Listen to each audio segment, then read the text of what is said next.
ধর এই জীবন আর ভালো লাগে না, তার সে নিজের হাতে গোলাপ দিয়ে দিয়ে মরাই ভালো, খালি মানুষ ধারে চাইছে আমার।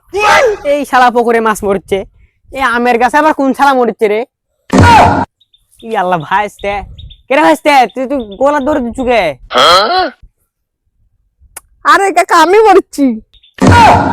এই হারাম দাদা, আমি থাকতে তোর কিসের অভাব, তুই মরছু কে? আরে কাকা ওটাই তো আমার অভাব, এই গোটা এলাকাতে আমি ঋণ পাতি করে চাইছি, মানুষে খালি আমাকে মারতে আসে, তাই মানুষের হাতে মার না খায় আমি নিজের হাতে গোলাপ দড়ি দিয়ে মরি। বলেন কি? হারাম দাদা কইলো কি রে, আমি থাকতে তোর কিসের অভাব, তোর কয় টাকা লাগবে, আমি সব তোর ঋণ শোধ করে দিব। দে 10 লাখ। হুমুন্দি কয় কি রে?